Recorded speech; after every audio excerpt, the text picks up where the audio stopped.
cette vidéo, on va voir le fonctionnement de la fraiseuse. Ici, c'est le modèle de la fraiseuse First, c'est la F9. Donc, c'est une fraiseuse qui est différente des autres qu'on utilise en laboratoire.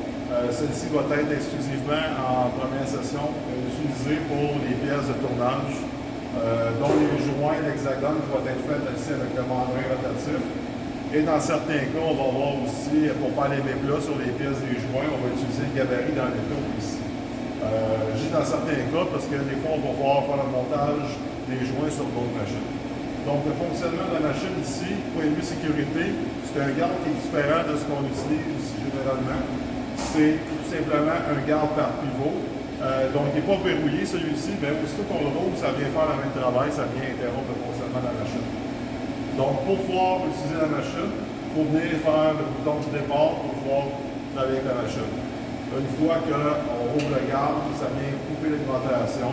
Donc, à chaque fois qu'on ferme le garde, il faut venir à nouveau peser sur le bouton de départ.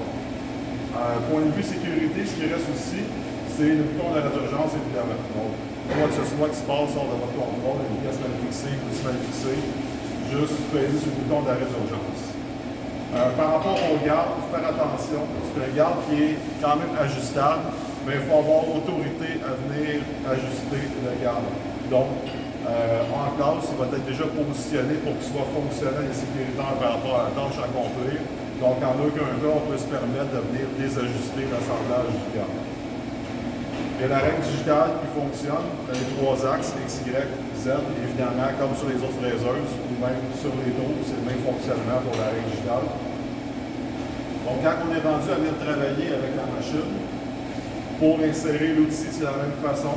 Faites attention, cette machine ici, qui je crois me semble c'est la 7, ils ont une technologie un peu différente. En fait, c'est la même fonction, le in et out, sauf que ces deux machines-là, particulièrement, il faut peser sur le bouton vert en même temps. Donc, il y a deux boutons à peser pour le in et out de l'outil.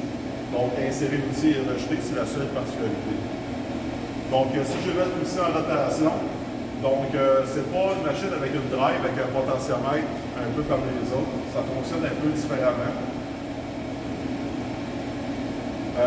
Donc, dès que la machine est en départ, je peux activer la rotation de l'outil avec le bouton, avec le dessin de la fraise, et je peux l'éteindre. Donc, dans un sens, c'est rotation horaire, dans l'autre sens, c'est l'arrêt.